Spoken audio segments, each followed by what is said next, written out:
Bonjour, bonsoir, salut à tous, ici Riger. On se retrouve aujourd'hui pour la review du scan 726 de One Piece. Alors, on n'a pas eu le droit de scan la semaine dernière, donc là on a de la chance, il est arrivé un peu en avance. Donc la review aussi sera un peu en avance. Et donc c'est parti, j'attaque. Donc on reprend dans le fameux trou. Et donc je vais pas mentir, ce scan en général m'a pas du tout surpris. Et j'ai trouvé, au fond même, j'ai trouvé assez ennuyeux parce qu'il y a beaucoup de choses en fait qui sont confirmées, mais beaucoup de choses dont on se doutait un peu. Il y a quelques rares éléments qui, comment dire, qui ont été un peu intrigants, mais il n'y a pas grand chose en fait qui m'a dit, wow, ce scan est trop bien. Donc c'est juste l'histoire découle. On a la confirmation sur certaines informations.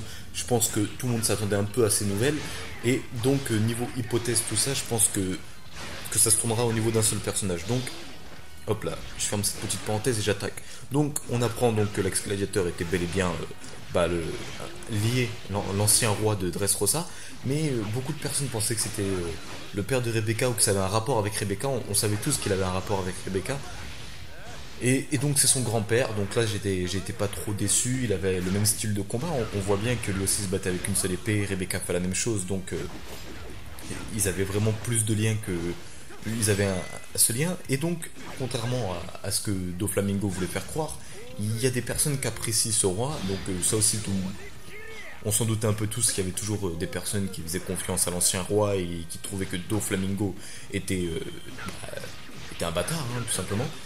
Et donc, c'est là où Tank, c'est lui en fait qui m'a un peu intrigué dans ce scan, c'est Tank.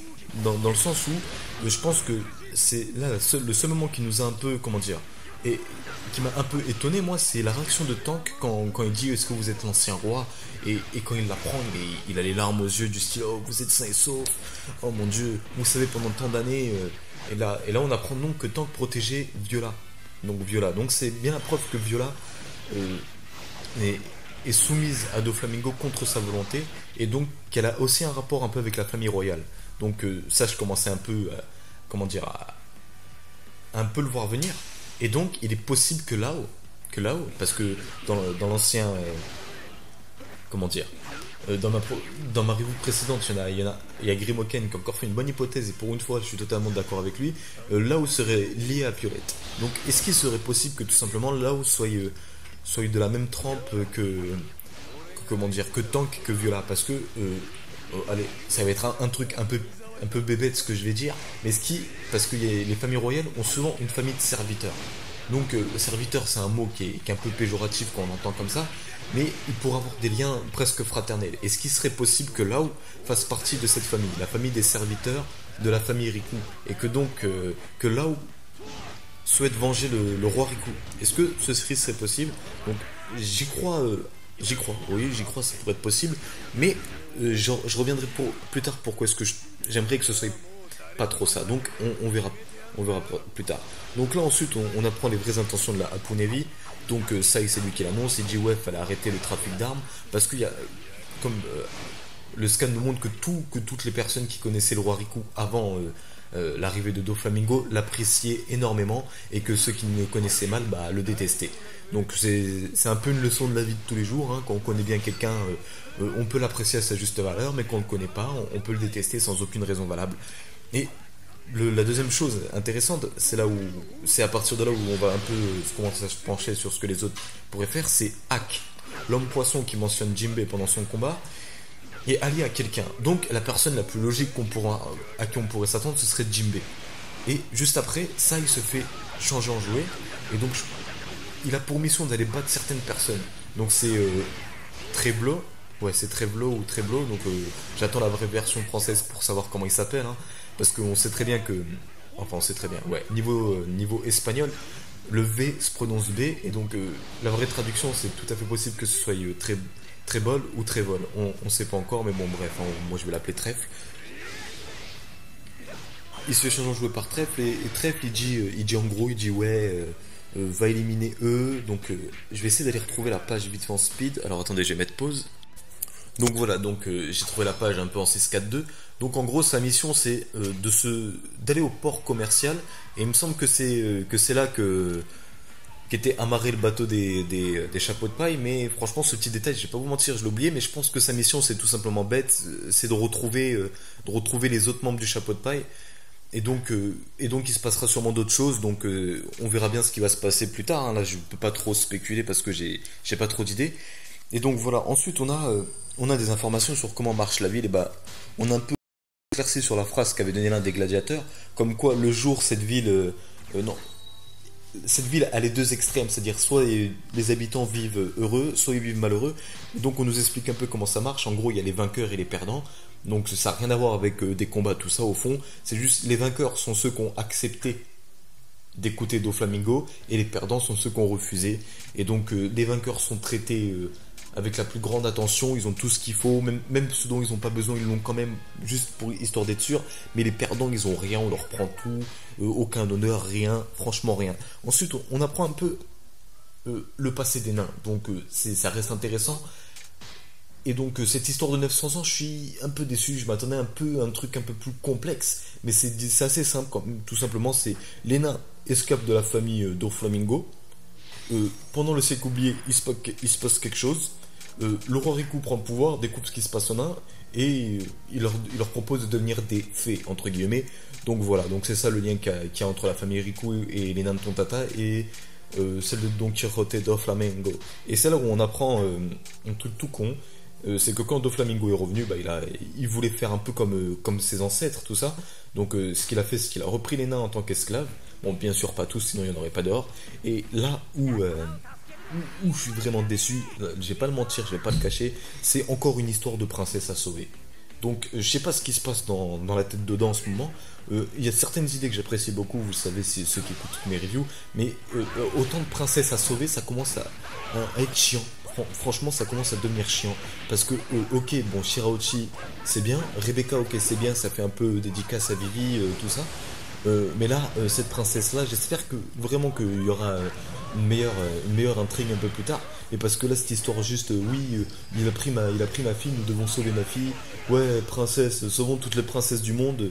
Je sais pas, bientôt, One Piece, le prochain jeu qui va sortir, ce serait une parodie de Mario, peut-être. Donc moi je suis un peu déçu sur ça. Et là où je suis encore plus déçu, mais vraiment déçu, c'est on sait enfin c'est qui le soldat. Et j'aurais tellement préféré que ce soit quelqu'un d'autre. Parce que le père de Rebecca, c'est trop simple. C'est trop simple. Déjà que dans le même scan, on apprend que c'est son grand-père.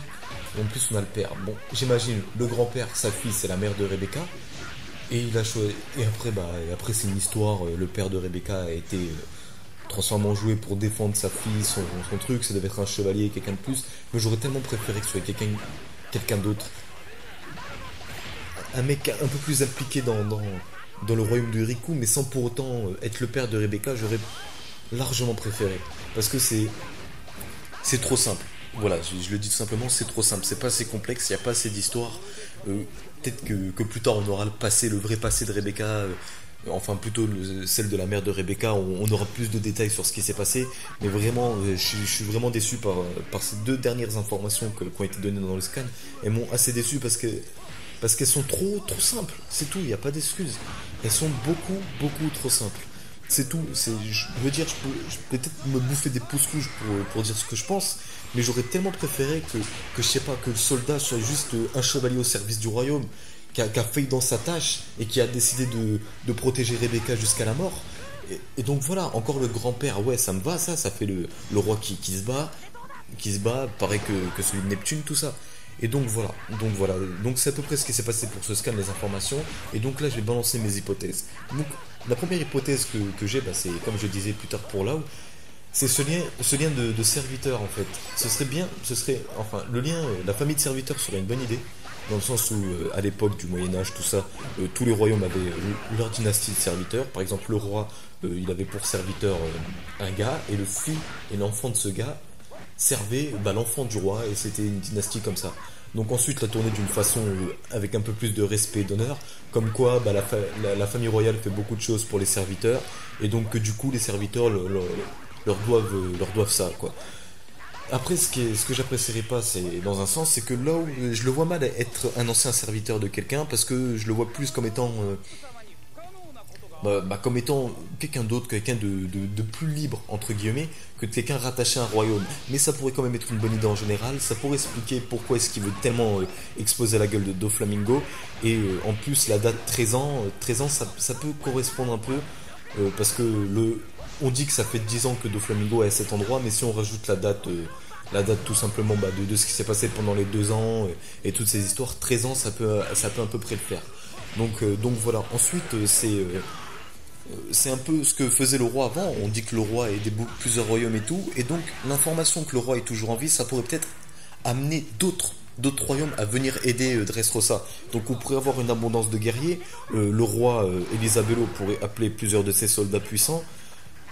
Il pourrait y avoir plus de royaumes qui viendraient aider. Donc là, Apunevi explique déjà qu'elle aussi elle veut arrêter la famille Doflamingo dans le trafic d'armes. Donc ça pourrait faire une immense alliance de royaumes, un peu comme la ligue qui s'était passée à l'époque de la Grèce antique. Donc là, il y a un chien qui est en train de faire son spectacle à côté de chez moi. Voilà, ferme ta gueule, tout le monde est content maintenant. Donc, la ligue, alors je sais plus c'était quoi le nom de cette ligue, mais afin de battre les Perses, la Grèce avait fait une ligue, donc cette ligue avait un nom, et donc je les appelais, donc fin de l'histoire, mais ce serait un peu dans le même délire, une alliance de royaumes. Voilà, ensuite, Ak, il est allié à quelqu'un, il parle, il dit ouais, il semblerait que le roi soit toujours en vie, blablabla, blablabla. Il parle à quelqu'un, donc comme je l'ai dit tout à l'heure, la personne la plus logique, la plus sensée qu'on pourrait avoir, ce serait Jinbe. Jinbe, Ak, allié à Jinbe, homme poisson, fin de l'histoire. Et c'est là où j'ai envie de dire, surprends-moi Oda. J'ai pas envie que ce soit Jinbe, simplement parce que c'est trop évident. C'est trop évident que le mec nous ramène, nous dise ouais Ak il est allié à Jinbe parce que lui aussi c'est un homme poisson. Fin des explications. Ce serait trop simple. Je préférais même limite qu'il soit allié à un grand empereur qu'allié à Jinbe lui-même. Ensuite, c'est vrai que pendant le combat, il mentionne Jinbe en disant ouais, si Jinbe est le seul homme poisson à pouvoir faire bouger les choses, ça me décevrait. Et j'ouvre une petite hypothèse toute conne. On n'a pas de nouvelles de l'équipage de Jinbe. On sait tous que Jinbe avait un équipage, mais on ne sait pas ce qu'il est devenu. Je parle notamment du docteur qu'avait sauvé quand Arlong et Jinbe se sont entre guillemets séparés après la mort de Tigerfish. On ne sait pas ce qui a pu advenir tout ça. Et donc peut-être que c'est le reste de l'équipage de Jinbe tout simplement qu'ils ont un peu fait les trucs de leur côté tout ça. Et donc c'est à peu près tout ce que j'ai à dire pour cette review. Donc je vais essayer de vite fait faire un petit résumé dans ma tête pour voir si j'ai pas sauté des points. Trévol. Oh, en plus j'ai l'image de lui. Voilà, Trévol. Son fruit du démon. Bon, on voit que ce mec-là n'est pas humain. On voit une sorte de... Comment dire? Alors attendez, je vais essayer de retrouver la page qui est juste avant, de toute façon. On voit une sorte de morve qui tombe. Le mec est toujours enrhumé. Donc le fruit du démon qui serait un peu le plus logique dans cette histoire, ce serait pas de la morve parce que ce serait un truc trop dégueulasse, mais plutôt le fruit de la colle. Le logia de la colle. Ça pourrait être intéressant dans le sens où en plus c'est même pas moi qui ai eu cette idée, je suis en train de vous mentir entre guillemets, c'est quelqu'un dans les commentaires, je crois que c'est encore Grimoken, putain t'as plein de bonnes idées mec hein. Le fruit de la colle qui expliquerait un peu pourquoi est-ce qu'il aime autant se rapprocher des gens, que ce soit un peu dans sa, comment dire, dans son truc. Et en plus, comme on peut voir, au début j'ai eu peur, je vais pas vous mentir, j'ai cru que c'était Caribou. J'étais en train de me dire, c'est quoi ce bordel? Qu'est-ce qu'il fout là celui-là? Et non, en fait non, c'est une sorte de glu qui tombe et qui colle Sai. Donc ça il peut pas s'échapper, sinon il se serait bien débattu tout ça. Et comme il n'a pas été absorbé et qu'il est resté adhésif à ça, ouais, le fruit de la colle serait plus logique. Donc là, je vais pas mentir, je veux dire, si plus tard j'apprends que c'est le fruit de la colle, je vais pas faire le mec, oh je suis pas surpris, bordel de merde, il me déçoit Oda. Mais si c'est un autre fruit, je serais très curieux de savoir lequel, c'est tout. Et donc voilà, c'est à peu près tout. Et ensuite, j'aimerais savoir si, aussi un truc, ça il se fait transformer en jouet. Est-ce que le fait de transformer en jouet, ça, comment dire, c'est juste pour prendre le contrôle total de la personne, ou est-ce qu'il y a une autre chose, quelque chose d'autre derrière? On les transforme en jouets pour pouvoir leur donner d'autres capacités, d'autres trucs comme ça. Donc, le truc, c'est qu'on voit pas trop comment se passe la transformation. Donc, on pourrait penser que c'est tout simplement, que c'est, comment ça s'appelle, que c'est Trévol qui transforme les gens en jouets. On pourrait penser que c'est lui, mais ce serait trop simple. Alors là oui, là je serais pas déçu dans le sens parce que là maintenant je fais mes hypothèses à moi. Donc si c'est ça, ok, j'ai eu raison. Si c'est pas ça, je préférais que ce soit pas ça, dans le sens où ce soit vraiment un autre utilisateur de fruit du démon qui est une sorte de fruit de la conscience qui permettrait entre guillemets de faire basculer. Et la deuxième question que je me pose, c'est est-ce que Luffy et tous les autres, même son frère Boo et Don Chichao, est-ce qu'ils vont l'oublier comme les membres de Dressrosa ont oublié les autres personnes transformées en jouets. Donc, l'air de rien, au début, je disais qu'il n'y avait pas trop d'hypothèses, mais vraiment ces petits détails. Hack, Apunevi, le fait qu'il soit transformé en jouet, ces trois petits détails-là peuvent amener sur plein d'hypothèses. Le lien possible entre Law et Violette via la famille de serviteurs, tout ça, il y a plein de trucs possibles. Donc, je vais pas partir trop loin parce que ça fait déjà un quart d'heure que la review a commencé. Donc, sur ce, je vous laisse les commentaires pour donner vos avis, vos impressions. Vous pouvez me contredire, c'est un peu le but d'une review au fond, c'est de donner mon hypothèse. Si vous n'êtes pas d'accord avec moi, bah vous me le dites. Tout simplement, vous me dites ouais, je suis pas d'accord, c'est bête ce que tu dis parce que moi je pense que c'est ça. On est là pour communiquer, pour apporter nos hypothèses. Et donc sur ce, je vous souhaite une bonne journée, une bonne soirée, bon appétit, bonne douche, bon verre d'eau à tous. C'était Raiger.